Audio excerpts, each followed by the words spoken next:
गर्मी में बालकनी वाले स्विमिंग पूल में रहने वाला ससुराल। इतनी गर्मी में भी अगर कहीं सुकून है तो इस नदी के पानी में ही है। सच में इतनी ज्यादा गर्मी लग रही थी घर में, लेकिन यहाँ ही तो 2 डुबकी लगाई और सारी गर्मी गायब। और अब ठंडा पानी बिल्कुल जन्नत जैसा महसूस हो रहा है। हाँ यार, सच में कभी कभी तो मैं सोचती हूँ कि अगर ये नदी ना हो तो मेरा क्या होगा। मेरा तो कॉलेज आते ही बस ऐसा मन होता है कि मुझे खाना भी इसी नदी के पानी में दे दो। और नहीं तो क्या। और गांव में तो देखो ठंडी ठंडी हवाएं चलती रहती है, चारों तरफ पेड़ पौधे लगे हुए हैं। और भाई एक तरफ शहर है, शहर में जितनी गर्मी लगती है और शहर के लोग तो देखो कहीं एसी लगवाते हैं और कोई कूलर में पानी डालता है। वहीं हमारा तो बस यही एक देसी स्विमिंग पूल है।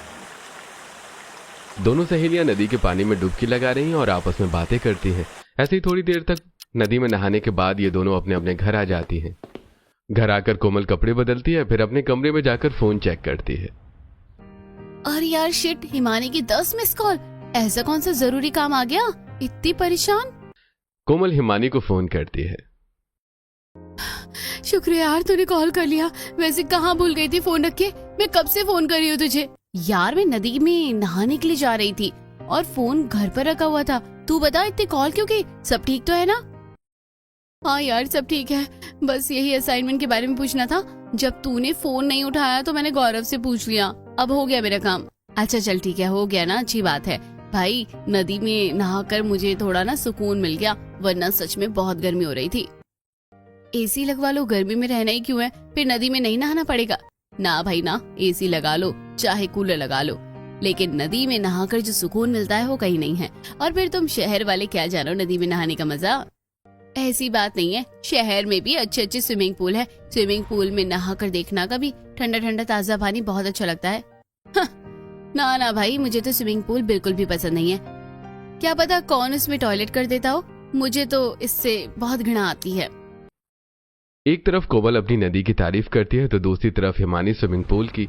ऐसी दोनों सहेलियां बात करके फोन रख देती हैं। ऐसे ही दिन बीत रहे होते हैं। एक दिन सुबह के समय, हे भगवान, ये गर्मी क्या करके छोड़ेगी। मैं तो जा रही हूँ नदी में नहाने, और तुम मेरा खाना फ्रिज में रख देना, आकर खाऊंगी। राजेश भी बच्चों की तरह नदी में नहाने चला जाता है और वहां पर डुबकी लगा लगा कर नहाता है। ऐसी शाम को अंकित जब कॉलेज से वापस आता है, वो भी अपने दोस्तों के साथ नदी में डुबकी लगाने चला जाता है। अंकित भीगे हुए कपड़ों में घर आता है। बेटा गर्मी में ऐसे बार बार पानी में नहीं डूबना चाहिए, सर्दी जुकाम हो सकता है। मम्मी, इस गर्मी में तो सर्दी जुकाम हो जाए वही अच्छा है। अंकित की बात सुनकर सरला हंसने लगती है। अरे पागल, वो सर्दी लगने वाली नहीं, गला वगैरह खराब हो जाएगा तुम्हारा। चलो फटाफट से ये तौलिया लो और सूखे कपड़े पहन लो। सरला अंकित को कपड़े और तौलिया लाकर देती है। अंकित कपड़े बदलने चला जाता है। सरला ने रात का खाना बनाकर तैयार कर लिया था। सब लोग डाइनिंग टेबल पर बैठकर खाना खाते हैं। खाना खाने के बाद सब ऐसे ही बैठकर बातें कर रहे होते हैं। तभी मोहित की वीडियो कॉल आ जाती है। मम्मी पापा कैसे हैं आप सब लोग? गर्मी कैसी हो रही है गांव में? पापा शहर में तो बड़ा बुरा हाल है, यहाँ तो आग बरस रही है। सोचा आप लोगों से पूछ लूं कि गांव का क्या हाल है। अरे बेटा हम तो ठीक है, तू बता कैसा है। हाँ भाई, गांव में तो पेड़ पौधे हैं, ज्यादा गर्मी महसूस नहीं होती। और फिर अपनी नदी में जाकर नहाने से तो ऐसा लगता है जैसे कि गर्मी है ही नहीं। तू बता, इतनी गर्मी है, तुम कैसे रह रहे हो? बहुत थक जाता है क्या? और हमारी बहू रानी कैसी है? हाँ बिल्कुल ठीक है, अब ऑफिस में इतना सारा काम होता है। वैसे सीमा तो सुबह से आप लोगों को बहुत याद कर रही है, रुको मैं आपसे बात करा देता हूँ। मोहित सीमा को फोन पकड़ा देता है। मम्मी पापा, मुझे आप सब लोगों की बहुत याद आ रही है। मेरा यहाँ मन नहीं लगता है। मोहित तो अपने काम पर चले जाते हैं और मैं यहाँ अकेली रह जाती हूँ। बेटा कोई बात नहीं, मन तो देखो लगाना पड़ता है, और टाइम मिलेगा तो मैं मिलने आ जाऊंगी। अभी तो गर्मी ही इतनी हो रही है कि घर से बाहर निकलने का मन ही नहीं करता। मम्मी यहाँ पर तो हम लोगों ने एसी लगवा रखा है, आप लोग भी आराम से एसी में रहना। मैं तो मोहित को कह रही थी कि मम्मी पापा के आने से पहले हम एक अच्छा सा घर ले लेते हैं और उसमें सारी चीजें सेट कर लेंगे ताकि आप लोगों को कोई प्रॉब्लम ना हो। सीमा की बात सुनकर सरला खुश हो जाती है। सीमा भले ही शहर में रहती हो, लेकिन उसे अपने ससुराल वालों से बहुत लगाव है। वो दूर होकर भी उनका बहुत ख्याल रखती है। तभी मोहित फिर से फोन लेता है। अरे मम्मी, आप टेंशन मत लो, मैं एक अच्छे से घर की तलाश में हूँ। जैसे ही कोई हमारे लायक घर मिल जाएगा मैं तुरंत आप लोगों को यहाँ पर बुला लूंगा। आप दोनों सास बहू को तो मैं मिला कर रहूंगा। मोहित की बात सुनकर सब लोग हंसने लगते हैं। तभी पीछे से कोमल बोलती है। लगता है भैया की बड़ी ही प्लानिंग चल रही है। इस बार तो मिशन सक्सेसफुल होकर रहेगा। और नहीं तो क्या, जैसे मुझे कोई बजट में अच्छा सा किराए का घर मिल जाएगा तो मैं तुरंत आप लोगों को यहाँ बुलवा लूंगा। दरअसल मोहित काम की वजह से शहर में रहता है। सीमा शहर की ही है, लेकिन फिर भी वो अपने ससुराल वालों के साथ रहना ज्यादा पसंद करती है। फिलहाल ये एक किराए के 2 BHK फ्लैट की तलाश में है। ऐसे ही सब लोग थोड़ी देर बात करने के बाद फोन रख देते हैं। रात बहुत हो गई थी, सब लोग अपने कमरे में जाकर सो जाते हैं। ऐसे ही दिन बीत रहे होते हैं। एक दिन बाहर सब्जी वाला आता है। सरला, राजेश और दोनों बच्चे घर में बैठे होते हैं। अभी बता दो तुम लोगों को क्या खाना है, बाद में मत कहना कि ये बनाते हैं आप। मम्मी कुछ ठंडा सा बना दो यार, इतनी गर्मी में स्पाइसी खाना बिल्कुल नहीं खाया जाता। भाई ठंडी सब्जी कौन सी होती है, मुझे भी तो बता दे, मैं सब्जी वाले से जाकर ले आऊंगी। सरला की बात सुनकर सब लोग हंसने लगते हैं। अरे मम्मी आप लौकी ही ले आओ, लौकी का रायता ठंडा भी होता है और गर्मियों में भी अच्छा लगता है। कोमल की बात सुनकर सरला सब्जी वाले से बाहर सब्जी लेने के लिए चली जाती है। बाहर पड़ोसन भी सब्जी खरीद रही होती हैं। भाई यहाँ तो बहुत धूप हो रही है, इस पेड़ की छांव के नीचे ले आ अपनी सब्जियों की रेहड़ी। सरला की बात सुनकर सब्जी वाला पेड़ की छांव के नीचे अपनी सब्जी ले आता है। अरे बहन जी, वहां पर खड़ा हुआ तो मैं सुलग गया। सर में पूरी आग पड़ रही है। ये गर्मी पता नहीं क्या करके छोड़ेगी। ऐसा लगता है जैसे धूप में चावल रख दो तो वो भी उबल जाए। हाँ भाई देखो, रोज बादल होते हैं, लेकिन मजाल हो 4 बूंद गिर भी जाए। राम जी ने तो हमें पकोड़ों की तरह तलने का प्लान बना रखा है। पिंकी की बात सुनकर सब लोग हंसने लगते हैं। इधर सरला अपने घर जाकर सब्जी वाले को ठंडा पानी पिलाती है और उससे सब्जी खरीदकर अपने घर आ जाती है। ऐसे कुछ दिन बीत जाते हैं। एक दिन कोमल के घर पर दिव्या आती है। कोमल यार, तो अभी तक रेडी क्यों नहीं हुई? कॉलेज नहीं जाना क्या? आज तो अपनी इम्पोर्टेंट क्लास है इकोनॉमिक्स की। यार क्लास तो है, लेकिन तू बाहर धूप तो देख, कितनी तेज धूप हो रही है। मेरा तो बिल्कुल मन नहीं कर रहा कॉलेज जाने का। अरे यार हफ्ते में 2 दिन ही तो जाते हैं इस ट्रैवल की वजह से। एक तो हमारा कॉलेज इतना दूर है, गांव वाले बच्चे सुविधाजनक ट्रांसपोर्टेशन की वजह से ही रेगुलर क्लास ज्वाइन नहीं कर पाते हैं। हाँ, और अब तो तू ही बता दे कितनी गर्मी हो रही है। मैं तो सोच रही हूँ जल्दी जल्दी घर ले ले शहर में, अपना आराम से वहीं पर रहूंगी और फिर डेली कॉलेज में भी जाया करूंगी। अच्छा चल, वो सब बात की बातें हैं, फिलहाल जल्दी रेडी हो जाए यार। अगर असाइनमेंट में नंबर चाहिए तो क्लास अटेंड करनी पड़ेगी। दिव्या थोड़ी देर कोमल का वेट करती है। कोमल रेडी होकर कॉलेज के लिए निकल जाती है। शाम को 4 बजे दोनों दोस्त कॉलेज से आती हैं। मुझे 5 मिनट के अंदर तू नदी के पास मिलना, हम दोनों वहीं पर आएंगे। ये कॉलेज वाली गर्मी तो वहीं पर उतरेगी। भाई मुझसे खुद नहीं रहा जा रहा इतनी गर्मी में, फटाफट कपड़े बदल कर आती हूँ। दोनों घर आकर खाना भी नहीं खाती और सीधा नदी में नहाने के लिए चली जाती हैं। शाम को करीब 6 बजे के आसपास जब कोमल घर आती है तो सरला उससे कहती है, बेटा ऐसा भी क्या नदी में नहाने की आदत पड़ गई है तुझे कि कॉलेज से आकर ना कुछ खाया ना पिया, सीधा नदी में नहाने भाग गई? अरे मम्मी, इतनी गर्मी में कुछ भी खाने का मन नहीं कर रहा था। अब 2 घंटे नदी के ठंडे ठंडे पानी में रहने के बाद थोड़ा अच्छा फील हो रहा है। अब बताओ क्या बनाया है, अब खाऊंगी खाना। कोमल अपने रूम में जाकर कपड़े बदल कर आती है। इधर सरला उसके लिए खाना लगा देती है। कोमल बैठकर खाना खाती है। ऐसे ही सब लोग डिनर कर लेते हैं। तभी सीमा खुश होकर वीडियो कॉल करती है। क्या बात है भाभी, आज तो आपका चांद जैसा चेहरा दिख रहा है। भैया ने कोई सरप्राइज दे दिया है क्या, जो इतनी महक रही हो आप? सरप्राइज तो है, लेकिन सिर्फ मेरे लिए नहीं, हम सबके लिए है। अरे पहले क्यों बुझा रही हो, सीधा सीधा बताओ ना क्या हुआ। आपके भैया को बजट में घर मिल गया है और उनका प्रमोशन भी हो गया है, और अब आप लोग अपनी पैकिंग कर लो, कल वो आप सबको लेने के लिए गाँव आ रहे हैं। ये सुनते ही पूरा परिवार एक साथ खुश हो जाता है। चलो भाई, अब मेरे दोनों बच्चों को परिवार से अलग नहीं रहना पड़ेगा। हाँ, सब लोग मिलजुल कर रहेंगे। थोड़ी देर बात करने के बाद सीमा फोन रख देती है। इधर रात हो गई थी, सब लोग सो जाते हैं। अगली सुबह होती है, सब अपना सामान पैक करने लगते हैं। घर पर पड़ोसन पिंकी आती है। बहन जी, तुम्हारे बिना तो हमारा पड़ोस सूना हो जाएगा। तुम्हारे साथ तो रौनक लगी रहती थी। अब क्या बताएं, दोनों बच्चे इतने टाइम से शहर में अकेले रह रहे हैं तो जाना तो पड़ेगा ही ना। अब सबका मन करता है अपने परिवार में एक साथ रहने का। सरला के परिवार के शहर में जाने का थोड़ा सा दुख पिंकी को होता है। सब ऐसे ही बातें करते हैं। इधर मोहित सबको लेने के लिए आ जाता है। राजेश, अंकित और बाकी सब मिलकर सारा सामान कार में रखते हैं और शहर के लिए निकल पड़ते हैं। 1 घंटा ट्रैवल करने के बाद ये लोग घर पहुंच जाते हैं। सीमा उनको देखकर बहुत खुश होती है। कोमल को गले लगा लेती है। सबको हॉल में बिठाकर एसी चला देती है। मम्मी पापा आप यहाँ बैठो, देखो एसी में घर कितना ठंडा रहता है, यहाँ पर बिल्कुल भी गर्मी नहीं लगती। सीमा रसोई में जाकर सबके लिए ठंडा पानी लाती है और फिर जाकर मैंगो शेक बनाकर ले आती है और सबको ठंडा ठंडा सर्व करती है।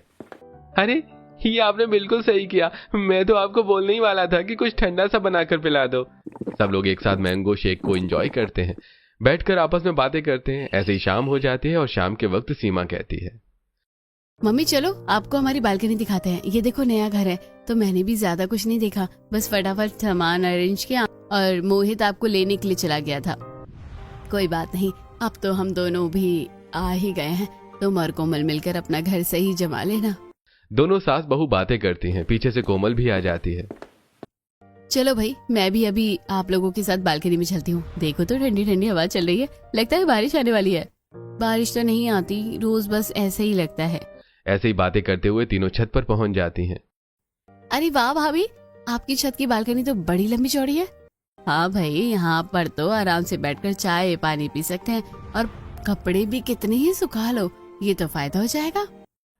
जब ये लोग छत पर घूम रहे होते हैं तभी पड़ोसन पूनम और उसकी बहू निकिता इन्हें देख लेती है। निकिता तुरंत सीमा से बात करने लगती है। सीमा, अब तो खुश हो ना तुम? तुम्हारा पूरा ससुराल आ गया है तुम्हारे साथ रहने के लिए। हाँ दीदी, आज तो मन लग रहा है, घर में रौनक सी आ गई है। सही है भाई, इंजॉय करो। ये तुम्हारी ननद और सास है क्या? हाँ, ये मेरी ननद और ये सासू माँ है। कोमल निकिता को हाथ जोड़कर नमस्ते करती है और निकिता सरला को नमस्ते करती है। तभी पूनम भी वहां आ जाती है और सरला से बात करने लगती है। भाई सच में बहुत ही अच्छी बहू है आपकी। शहर में पली बड़ी है लेकिन फिर भी अकेले रहने की आदत नहीं है। रोज आपको याद करती थी और देखो आपके आने से कैसे चहक रही है। गांव में भी सब यही कहते हैं कि मैं सच में भाग्यशाली हूँ जो मुझे इतनी अच्छी बहू मिली है। पड़ोसनी आपस में मिलकर बातें करती हैं। थोड़ी देर में सब लोग नीचे आ जाते हैं। सब लोग खाना खाते हैं और ऐसे ही दिन बीत जाता है। अगली सुबह तेज धूप निकलती है। ए भगवान, सुबह उठते ही कितनी गर्मी हो गई है। अगर हम गांव में होते तो अब नदी में जाकर नहा के आते और उसके बाद नाश्ता करते। हाँ पापा, मैं भी यहाँ आकर नदी को बहुत मिस कर रहा हूँ। देखो यहाँ भले ही एसी चल रही हो, कूलर चल रहा हो, लेकिन नदी के पानी में नहाकर जो मजा आता है वो कहीं और नहीं है। इन दोनों की बात सुनकर मोहित कहता है, अरे देखो भाई, अब यहाँ नदी तो नहीं है लेकिन स्विमिंग पूल है। आप लोगों को स्विमिंग पूल में नहाकर बहुत मजा आएगा। पर वो तो शहर से थोड़ा बाहर है, वहाँ हम रोज नहीं जा सकते। अरे कोई बात नहीं, रोज नहीं जा सकते तो इस बार संडे को तैयार रहना, मैं आप सबको स्विमिंग पूल लेकर चलूंगा। इस तरह बातें करते हुए सब लोग एक साथ बैठकर नाश्ता करते हैं। थोड़ी देर बाद मोहित अपने ऑफिस के लिए निकल जाता है और अंकित कोमल कॉलेज के लिए। उधर दोनों सास बहू मिलकर घर का काम करती हैं और फिर सीमा एसी चला देती है। दोनों आराम करते हैं लेकिन सबको वही नदी में नहाने की आदत लगी हुई थी तो उन्हें एसी की हवा नहीं भाती। ऐसी शाम होती है। मोहित ऑफिस से घर आ जाता है। कोमल और अंकित भी कॉलेज से वापस आ जाते हैं। सीमा सबके लिए खाना बना देती है। सब लोग एक साथ बैठकर डिनर करते हैं। ऐसे दिन बीत जाता है। फाइनली संडे वाला दिन आता है। हे भगवान, ऐसा लग रहा है जैसे मोस्ट अवेटेड संडे हो। भैया बहुत हो गया इंतजार, अब जल्दी से कार निकालो, हम सब स्विमिंग पूल में नहाने के लिए चल रहे हैं। हाँ बाबा, मुझे याद है। आप सब अपने कपड़े वगैरह लेकर आ जाओ, मैं कार निकालता हूँ। सब लोग खुश होकर कार में बैठते हैं और थोड़ी देर में ही स्विमिंग पूल पहुंच जाते हैं। अरे देखो भैया, स्विमिंग पूल है आपकी नदी से अच्छा। इसमें रोजाना ताजा पानी भरा जाता है, रोज इसकी सफाई होती है। अब आप खुद ही देख लो, नदी अच्छी है स्विमिंग पूल। अरे वाह, इसमें तो बड़ा ही साफ पानी है और ताजा लग रहा है। पापा जी, ताजा लग नहीं रहा, ताजा ही है। देखो वहाँ लिखा है कि रोजाना स्विमिंग पूल की सफाई होती है। भाई मुझसे तो अब रहा नहीं जा रहा, ये ठंडा ठंडा पानी मुझे अपनी ओर खींच रहा है। ये कहते ही कोमल सीधा स्विमिंग पूल में डुबकी लगाती है और तैरने लगती है। अरे मैं भी आ रहा हूँ। अंकित भी स्विमिंग पूल में छलांग लगाता है और दोनों भाई बहन मस्ती करने लगते हैं। और तुम दोनों ध्यान से, कहीं चोट ना लग जाए। भाभी कुछ नहीं होता। आप भी ट्राई करो, सच में बहुत मजा आएगा। ये पूरा दिन पसीने में भीगी रहती हो ना, थोड़ी देर पानी में बैठो, शरीर ठंडा हो जाएगा और फिर आप भी हमारी तरह स्विमिंग पूल ही करोगी। नहीं भाई, मुझे बहुत डर लगता है, मुझे तैरना नहीं आता। अगर मैं डूब गई तो मुझे बाहर कौन निकालेगा। भाभी आप अंदर आओ तो मैं आपको तैरना सिखा दूंगी। और कोई नहीं डूबता, ये फ्लोटिंग टायर पहनकर आप अंदर आ जाइए। पहले तो सीमा मना करती है लेकिन बाद में ये लोग फ्लोटिंग टायर को भी अंदर बुला लेते हैं। सीमा टायर की मदद से स्विमिंग पूल में नहाती है और अब उसे भी नहाने में मजा आने लगता है। सही कहते हैं ये लोग, नदी या स्विमिंग पूल में नहाने का गर्मियों में अलग ही मजा है। वैसे अगर ऐसा ही स्विमिंग पूल घर में बन जाए तो कितना मजा आएगा। मम्मी पापा जी भी खुश हो जाएंगे और ये बेकार सी गर्मी भी निकल जाएगी। अरे वाह भाई वाह, ऐसा मन कर रहा है कि इसमें से बाहर ही ना निकलूं। अरे भाई घर जाकर कोई मेरा खाना पीना तो यहीं ले आओ, मेरा तो यहाँ से निकलने का मन ही नहीं कर रहा है। अरे आप लोगों ने तो मुझे भी इसमें डुबो दिया, अब मेरा तो बाहर निकलने का मन ही नहीं है। मैं तो अभी तक बच्चों को ही डांटती थी और तुम क्या पूरे दिन नदी में नहाते रहते हो। और लेकिन यहाँ तो सच में मजा आ रहा है। सरला की बात सुनकर सब लोग हंसने लगते हैं। ऐसे ही ये लोग सुबह के गए हुए शाम को घर वापस आते हैं। घर आकर सीमा सबके लिए खाना बनाती है। सब लोग खाना खाते हैं और सो जाते हैं। अगला दिन होता है। सुबह के समय तो सब अपने अपने काम पर चले जाते हैं, लेकिन शाम को आते ही कल तो स्विमिंग पूल में चले गए थे इसलिए नदी याद नहीं आई, लेकिन शाम होते ही मुझे फिर से नदी याद आने लगती है। क्या है ये शहर की लाइफ। ऐसा मत कहो दीदी, शहर में आकर आपका वो धूप में कॉलेज जाने आने का टाइम तो बच गया है ना। हाँ वो सब तो ठीक है, लेकिन मुझे तो नदी में नहाना है। घर वालों की सारी बातें नदी में नहाने पर आकर रुक जाती हैं और इस चीज से सीमा भी थोड़ी परेशान हो जाती है। एक दिन वो ऐसे ही फोन में रील स्क्रॉल कर रही होती है, तभी उसके सामने एक वीडियो आती है जिसमें एक आदमी अपनी लंबी चौड़ी बालकनी को स्विमिंग पूल बना देता है। अरे वाह, ये तो बहुत अच्छा आइडिया है। हमारे घर की बालकनी भी काफी लंबी चौड़ी है, यानी अगर मैं चाहूँ तो यहाँ पर भी स्विमिंग पूल बन सकता है।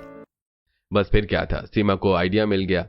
बालकनी उसके पास पहले से थी। वो बाजार से जाकर स्विमिंग पूल से जुड़ा सारा सामान ले आती है और ये सारा काम सबसे छुप कर करती है। दोपहर के समय जब मोहित ऑफिस गया होता है, कोमल और अंकित कॉलेज में होते हैं और सरला राजेश घर पर सो रहे होते हैं, सीमा चुपके से सारा सामान लेकर बालकनी में पहुंच जाती है। पहले बालकनी की दीवारों को वाटरप्रूफ पॉलीथीन से कवर करती है। उसके बाद पॉलीथीन से ही आसपास की दीवारें क्रिएट करती है और फिर उसमें ताज़ा पानी छोड़ देती है। सीमा ने स्विमिंग पूल में डालने के लिए फ्लोटिंग बेड और फ्लोटिंग टायर भी ऑर्डर किए थे, जिन्हें इंस्टॉल करके पानी में छोड़ देती है। स्विमिंग पूल में पानी निकालने के लिए एक अलग से ड्रेनेज पाइप भी लगा देती है। एंड फाइनली 4-5 घंटे मेहनत करने के बाद सीमा अपनी बालकनी में एक अच्छा खासा स्विमिंग पूल तैयार कर लेती है। अरे वाह, जैसा मैंने सोचा था, ये तो उससे भी अच्छा बनकर तैयार हुआ है। जब घर वाले इसे देखेंगे तो सब खुश हो जाएंगे। सारा काम खत्म करने के बाद सीमा चुपके से नीचे आ जाती है और आकर सबके लिए चाय बनाती है। सब लोग बैठकर दोपहर की चाय पीते हैं।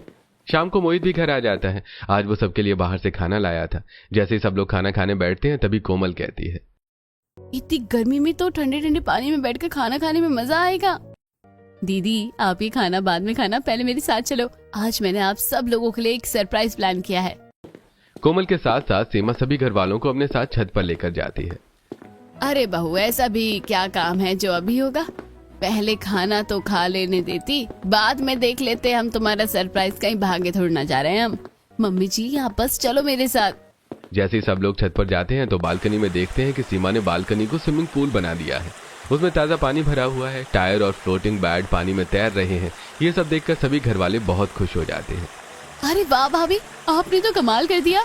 ये तो गजब का आइडिया है। कितना अच्छा स्विमिंग पूल बना दिया है आपने, वो भी बालकनी में। अब तो मैं पूरा दिन बालकनी वाले स्विमिंग पूल में ही रहूंगी, यहीं बैठकर अपने सारे काम क्या करूंगी। अब मजा आएगा गर्मी में। इतना कहते ही कोमल स्विमिंग पूल में कूद पड़ती है और मजे से तैरने लगती है। अरे हमने तो कभी सोचा भी नहीं था कि घर में ही स्विमिंग पूल हो सकता है। अंकित भी स्विमिंग पूल में तैरने लगता है। अरे सीमा तुमने तो कमाल कर दिया। अरे बस भाई कितना ठंडा पानी है। अब मेरा खाना यहीं ले आओ, मैं तो यहीं बैठकर खाना खाऊंगा। हाँ बहू, हमारे लिए भी यहीं पर खाना ले आ। इस ठंडे पानी में से तो निकलने का मन ही नहीं कर रहा है। भाई ये तूने बिल्कुल सही किया। ऐसी पेट तोड़ गर्मी का अंत यही है। बालकनी में बने हुए स्विमिंग पूल को देखकर सब लोग बहुत खुश होते हैं और वहीं पर खाना खाने की फरमाइश करते हैं। सीमा नीचे जाकर सबके लिए खाना ले आती है और सब लोग स्विमिंग पूल में ही खाना खाने लगते हैं। वो बार बार किनारे पर आकर खाना खाते हैं और फिर डुबकी लगाकर तैरने लगते हैं। सब लोग एक दूसरे को देखकर हंसते हैं और अब अपना खाली समय इसी स्विमिंग पूल में बिताने लगते हैं। अगली सुबह होती है। मोहित, मैंने आपके लिए कपड़े निकाल दिए हैं। अब जल्दी से नहाकर तैयार हो जाओ, मैं आपके लिए नाश्ता बना रही हूँ। मोहित नहाने का नाम सुनते ही छत की तरफ जाने लगता है। अरे आप छत पर क्या लेने जा रहे हो? बाथरूम तो इधर है ना। मैंने आपके कपड़े निकाल कर रख दिए हैं, जल्दी जल्दी नहा लीजिए, फिर लेट हो जाओगे वरना मुझे ही कहोगे। अरे बाथरूम में नहीं, मैं तो आज स्विमिंग पूल में नहाऊंगा।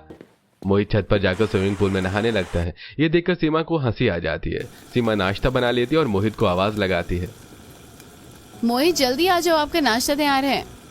अरे सीमा पहले मेरी तौलिया और मेरे कपड़े ले आओ यार, फिर नाश्ता भी ऊपर ही ले आना। मुझे तो स्विमिंग पूल से निकलने का मन ही नहीं कर रहा है। मेरा बस चले तो मैं यहाँ स्विमिंग पूल लेकर ही ऑफिस चला जाऊं। सीमा पहले मोहित के लिए तौलिया लेकर और कपड़े लेकर जाती है और मोहित कपड़े बदलता है। तब तक वो उसके लिए नाश्ता भी लेकर आ जाती है। मोहित स्विमिंग पूल के पास ही बैठ जाता है और वहीं पर नाश्ता करता है। थोड़ी देर बाद मोहित ऑफिस चला जाता है। इधर आज अंकित और कोमल को कॉलेज लेट जाना था। वो दोनों लेट उठते हैं और उठते ही स्विमिंग पूल में जाकर नहाने लगते हैं।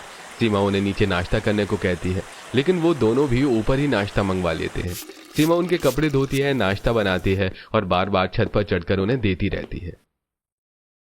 हे भगवान, आज तो 2 घंटे में ही 20 बार छत पर चढ़ना उतरना हो गया। मेरे तो पैरों में दर्द हो रहा है। सीमा बार बार छत पर चढ़कर उतरकर थक जाती है। जैसे वो सोफे पर बैठकर चैन से लेटती है तभी उसके ससुर कहते हैं, अरे सीमा बेटा, मैं ऊपर जा रहा हूँ, मेरे कपड़े वहीं भेज देना और मैं खाना भी वहीं खाऊंगा। अब बस सास ससुर भी स्विमिंग पूल में जाकर बैठ जाते हैं और सुबह का नाश्ता वहीं करते हैं।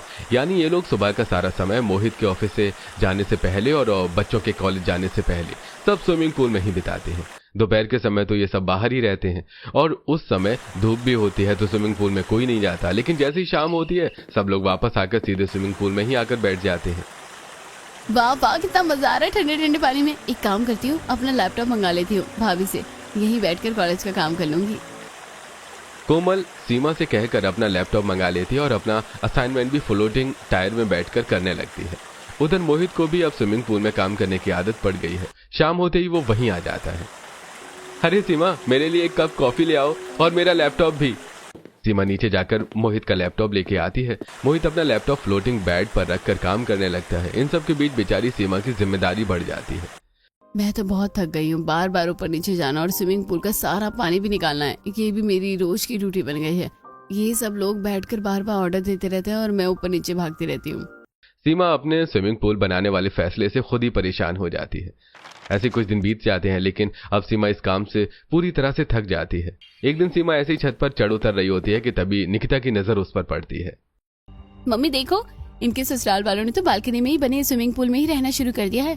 हाँ बहू, सही कह रही है, किसी भी टाइम आ जाओ, ये वहीं पर रहते हैं। मैं तो इनकी बहू के बारे में सोच सोच कर परेशान हो रही हूँ। बेचारी बार बार छत पर चढ़ती है उतरती है, थक जाती होगी। मम्मी, सुबह शाम का नाश्ता खाना सब यही स्विमिंग पूल में ही करते हैं। सीमा के ससुराल वाले स्विमिंग पूल के इतने आदी ज्यादा हो गए थे कि अब तो पड़ोसी भी उनके बारे में बातें करने लगे थे। इधर सीमा अब अपने बनाए हुए जाल में फंस गई थी। एक तरफ उसके ससुराल वाले शाम होते ही स्विमिंग पूल में बैठ जाते और वहीं खाना खाते और सीमा उनका खाना ऊपर ले जाने लाने में ही लगी रहती है। हे भगवान, निपट गया सारा काम। इनको रहने दो स्विमिंग पूल में, मैं तो आराम से एसी चलाकर अपने कमरे में रेस्ट करूंगी। सीमा ऐसा सोच ही रही होती है कि तभी ऊपर से आवाज आती है, भाभी मेरे कपड़े गीले हो गए हैं, प्लीज मेरी अलमारी से कपड़े ला दो ना। मैं ऐसे भीगे कपड़े में जाऊंगी तो पूरा घर गीला हो जाएगा। बेचारी सीमा ने कभी ना कहना सीखा ही नहीं था। वो चुपचाप उठती है और कोमल के कपड़े देकर आती है। ऐसे कुछ दिन और बीत जाते हैं। एक दिन राजेश की नजर सरला के पैरों पर पड़ती है। अरे सरला, ये तुम्हारे पैरों को क्या हो गया है? ये तो बिल्कुल सफेद हो गए हैं। पता नहीं, शायद ज्यादा देर पानी में रहने की वजह से ये स्किन पानी में खराब हो गई। हाँ, मुझे भी पैरों में थोड़ी खुजली हो रही है। इन दोनों की बातें सीमा सुन लेती है।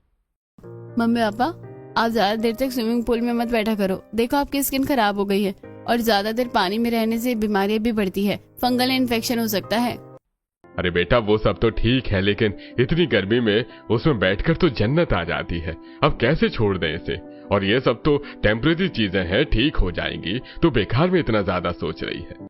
एक तरफ इन्हें स्किन की समस्या होने लगती है, दूसरी तरफ तीनों भाई बहनों को खांसी जुकाम हो जाता है। कोमल का तो गला इतना खराब हो जाता है कि वो क्लास में ठीक से बात भी नहीं कर पाती और इशारों में ही दोस्तों से बात करती है। इधर अंकित को भी बार बार छींक आने लगती है। उसके दोस्त भी उससे थोड़ा दूर बैठने लगते हैं क्योंकि उन्हें लगता है कि ये वायरल हो सकता है। सीमा उन्हें समझाती है लेकिन ये लोग उसकी एक भी बात नहीं मानते। ऐसी शाम हो जाती है और सब लोग घर वापस आ जाते हैं। आज अंकित को बहुत छींक आ रही होती है। सीमा रसोई में जाकर उसके लिए काढ़ा बनाकर लाती है। ये लो काढ़ा, और कुछ दिन स्विमिंग पूल से दूर रहो। देखो कितनी छींकें आ रही हैं तुम्हें, ऐसे तो तुम बीमार पड़ जाओगी। अरे भाभी, जल्दी से खाना दो, मुझे बहुत छींक आ रही है। तभी मोहित कहता है, अरे सीमा यार, मेरे लिए भी काढ़ा बना दो। मेरा गला बहुत दुख रहा है। आज ऑफिस में प्रेजेंटेशन में बहुत दिक्कत आई, बार बार गर्म पानी पीना पड़ा। सब पूछ रहे थे कि भाई तेरे गले को क्या हो गया है। जब सुबह शाम पानी में पड़े रहोगे तो खांसी जुकाम और गला खराब तो होगा ही। लेकिन आप लोगों को मेरी बातें कहाँ समझ आती हैं? आप लोगों को तो बस अपनी मनमानी करनी है। सीमा रसोई में जाकर मोहित के लिए भी काढ़ा बनाकर लाती है। दरअसल स्विमिंग पूल की वजह से सबको दिक्कतें हो रही थी, लेकिन ये सब उसे इग्नोर कर रही थी। इधर कोमल को भी बुखार महसूस होने लगता है। सुबह उसे उठने में भी परेशानी होती है, लेकिन फिर भी वो स्विमिंग पूल में नहाना नहीं छोड़ती। ऐसे कुछ दिन और बीत जाते हैं। एक दिन सीमा जैसे ही बेड से उठकर चलती है, उसे चक्कर आने लगते हैं। तभी मोहित घबरा जाता है और तुरंत डॉक्टर को कॉल करता है। थोड़ी देर में डॉक्टर नेहा वहां आ जाती है। डॉक्टर साहिबा, मेरी बहू ठीक तो है ना? अचानक से चक्कर क्यों आ गए? घबराने वाली कोई बात नहीं है। इनफैक्ट गुड न्यूज है, आप दादी बनने वाली हो। आपकी बहू प्रेग्नेंट है। डॉक्टर के मुंह से ये सुनते ही पूरे घर में खुशी की लहर दौड़ जाती है। कोमल सबका मुंह मीठा करवाती है। थोड़ी देर में मोहित डॉक्टर को दरवाजे तक छोड़कर आता है। इधर सीमा को भी होश आ जाता है। बेटा संभल कर, आज से तुझे अपना बहुत ध्यान रखना है। अब तू माँ बनने वाली है। मां बनने की खुशी सीमा को भी बहुत होती है। सीमा आराम करती है और आज घर का सारा काम सरला खुद कर लेती है। अगला दिन होता है। अब सीमा बिल्कुल ठीक है, लेकिन इन लोगों का वही पुराना रूटीन चल रहा होता है। सुबह के वक्त सब स्विमिंग पूल में जाकर नहाते हैं और सीमा उनके लिए तौलिया, कपड़े सब लेकर आती है। उसके बाद नाश्ता भी वहीं लेकर जाती है, लेकिन प्रेगनेंसी की वजह से अब उसे कमजोरी महसूस होने लगती है। मम्मी, आप लोग नीचे ही नहा लीजिए ना। मैं तो बार बार छत पर आते थे परेशान हो गई हूँ।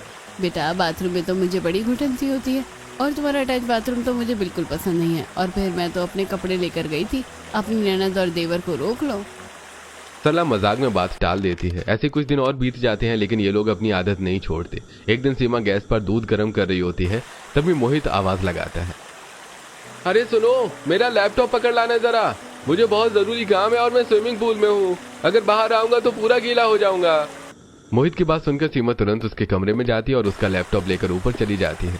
वो वहां सबके साथ बातों में लग जाती है। तभी उसे याद आता है कि उसने गैस पर दूध रखा हुआ है। सीमा जल्दी जल्दी सीढ़ियों से नीचे उतरने लगती है, लेकिन जल्दबाजी में उसका पैर फिसल जाता है और वो जोर से गिर जाती है। सीमा के गिरते ही सभी घरवाले घबरा जाते हैं। अरे मेरी बहू गिर गई, कोई उठाओ उसे। मोहित दौड़कर सीमा को उठाता है और उसे बेड पर लिटाता है। सीमा बेहोश हो जाती है और सब लोग बहुत घबरा जाते हैं। हे भगवान, मेरी बहू और मेरा बच्चा। मोहित जल्दी डॉक्टर को फोन कर। मोहित तुरंत डॉक्टर नेहा को फोन करता है। थोड़ी देर में डॉक्टर नेहा आ जाती है और सीमा को चेक करती है। सीमा को होश आ जाता है। डॉक्टर साहब, मेरी वाइफ ठीक तो है ना? उसे कुछ हुआ तो नहीं है? और हमारा बच्चा? देखो, माँ और बच्चा दोनों सलामत है, लेकिन आप लोगों ने इतनी बड़ी लापरवाही कैसे की? आज कुछ भी हो सकता था। मैंने आपसे कहा था ना कि इनका ध्यान रखना, लेकिन आपने बिल्कुल भी ध्यान नहीं रखा। डॉक्टर साहिबा, आप सही कह रही हो, हमारी गलती है। हमने अपनी बहू का ध्यान नहीं रखा। भगवान का शुक्र है कि मेरी बहू और बच्चा दोनों ठीक है। अब से इनका अच्छे से ध्यान रखना। इनको काफी कमजोरी है, खाने पीने का पूरा ध्यान रखो, और आज से ये बेड रेस्ट में रहेंगी। डॉक्टर उन्हें समझाकर वहां से चली जाती है। उसके जाने के बाद सभी घर वालों को अपनी गलती का एहसास होता है कि वो सीमा से कितना काम करवा रहे थे। मेरी बच्ची, तू इतनी अच्छी है कि कभी हमें काम के लिए मना नहीं किया, चाहे तेरे पास ताकत हो या नहीं हो। भाभी, सच में हमसे बहुत बड़ी गलती हो गई। अपने मजे के चक्कर में हम आपको भूल ही गए। हमने बस अपना कंफर्ट देखा, ये नहीं सोचा कि आप बार बार छत पर आती जाती हो, लेकिन थक जाती होगी। मैं भी काम में इतना बिजी हो गया कि तुम्हारा ख्याल ही नहीं रख पाया, लेकिन अब से मैं तुम्हारा पूरा ध्यान रखूंगा और तुम्हें ऐसे परेशान नहीं होने दूंगा। सीमा की हालत देखकर सबको अपनी गलती पर पछतावा होता है और अब सब उसका ख्याल रखना शुरू कर देते हैं। ऐसे कुछ महीने गुजरते हैं। सरला बाजार से उसके लिए ड्राई फ्रूट्स लाती है और रोज उसके लिए बेसन का हलवा बनाती है। रात में केसर वाला दूध गर्म करके देती है। मम्मी, मुझसे नहीं पिया जा रहा ये दूध, कल सुबह पी लूंगी प्लीज। बेटा नखरे मत करो, तुझे सारा पानी पीना पड़ेगा। तू अभी ऐसे नखरे करेगी तो फिर अपने बच्चों को कैसे कहेगी कि दूध पीने के लिए? जब वो नखरे करेगा तो केसर का दूध माँ और बच्चों दोनों के लिए फायदेमंद होता है। इसे खत्म कर दे, बच्चा तंदुरुस्त पैदा होगा। सरला की बात सुनकर पीछे खड़ी कोमल कहती है, भाभी देखो, मम्मी तो अभी से अपने बच्चे को एथलीट बनाने की कोशिश कर रही है। कोमल की बात सुनकर सब लोग हंसने लगते हैं। सरला जबरदस्ती सीमा से सारा दूध खत्म करवा देती है। ऐसे दिन बीतने लगते हैं। अब ये लोग स्विमिंग पूल में तो जाते हैं लेकिन समय से, यानी अब बस शाम को खाना खाने के बाद थोड़ी देर ही बैठते हैं। और अब ये अपना तौलिया, किताब या लैपटॉप सब साथ लेकर जाते हैं और सीमा को बिल्कुल भी परेशान नहीं करते। अब सीमा भी खुश है और पूरा परिवार भी।